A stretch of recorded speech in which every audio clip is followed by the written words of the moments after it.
เป็นเจ้าภาพและขออนุญาตก่อนนี้วางใจภาพเป็นที่หนึ่งจะต้องขอเรียนเชิญผู้ที่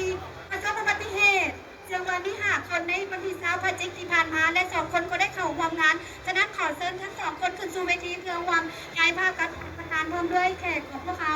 จึงว่า2 คนที่ได้รับบาดเจ็บหนักแมนได้มาร่วมงานของพวกเขาผู้ที่1ก็แมนมือขวาฟุต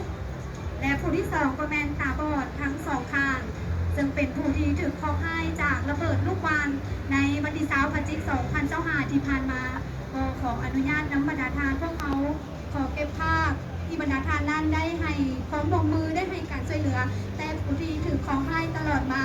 ฉะนั้นตอนนี้ทางผู้ถือของให้ได้ขึ้นสู่เวทีเพื่อส่งกำลังใจขอเสียงตบมือจากบรรดาทานเพื่อให้กำลังใจ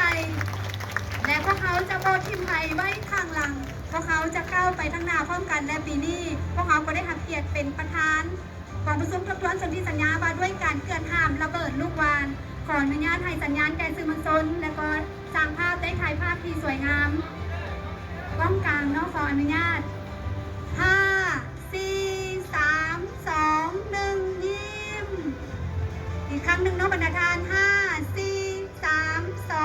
1ขอขอบใจและขอเสียงตบมือสำใจให้การพิธีเปิดอย่างเป็นทางการในบรรยากาศของการร่วมถ่ายภาพเป็นที่ระลึกในวันที่ขอขอบใจ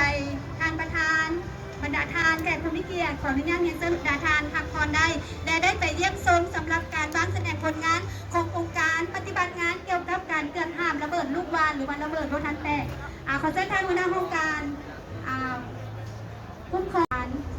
รวมไปถึงบรรดาท่านแขกผู้มีเกียรติที่จะได้ขึ้นสู่เวทีเพื่อร่วมเป็นสักขีพยานตอนนี้ขออนุญาตเรียนเชิญท่านรัฐมนตรีประจำในจุดตัดแถวผ้าเรียนเชิญท่านรองรัฐมนตรีท่านรองเจ้าของและก็คณะกรมเรียนเชิญบรรดาท่านเอกอัครทูตทูตต่างทูตผู้ต่างหน้าองค์การจัดตั้งสากลประจำลาวและผู้ร่วมพัฒนาให้เกียรติขึ้นสู่เวทีเพื่อเป็นสักขีพยานขออนุญาตเรียนเชิญ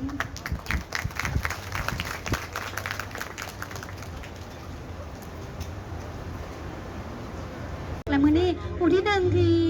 มือขวาพุทธและผู้ที่2ตาบอด2 ข้างก็ได้มาร่วมงานของพวกเขาในพิธีประกาศอย่างเป็นทางการในวันนี้ฉะนั้นตอนนี้เรียนเชิญบรรดาท่านได้รอจำนวน2 หน่วยที่นำมาวางแสดงในสถานที่แห่งนี้เพื่อให้ได้รับส้มนับแต่มือนี้จนหอดตลอดระยะกองประชุมในโอกาสอันสำคัญนี้ข้าพเจ้าขอตั้งหน้าอยู่บ้านในสปปลาวขอแสดงความขอบใจมายังบรรดาประเทศภาคีบรรดาประเทศผู้ร่วมพัฒนาการสร้างภาษาการจัดตั้งสากลและภาคส่วนเกี่ยวข้องในการสนับสนุนในการเสนอรับค่าต่อสปปลาวมาโดยตลอดในการแก้ไขปัญหาเราบอกเริ่มสิเริ่มนับได้นี่ได้เอาเด้อ1 2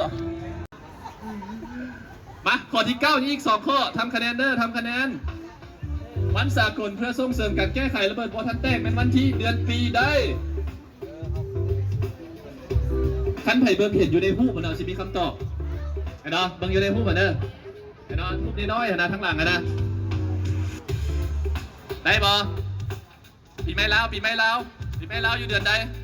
เนื่องจากว่าจะมีกิจกรรมให้ได้เบิกบานมวลซืนน้ำกันเนาะฉะนั้นขอเชิญบรรดาน้องนักเรียนครูอาจารย์ได้นำพานักเรียนนักศึกษาสาวนุ่มประจำบนนางคอนเดอร์เนาะเพื่อจะได้เข้าร่วมกิจกรรมต่อไป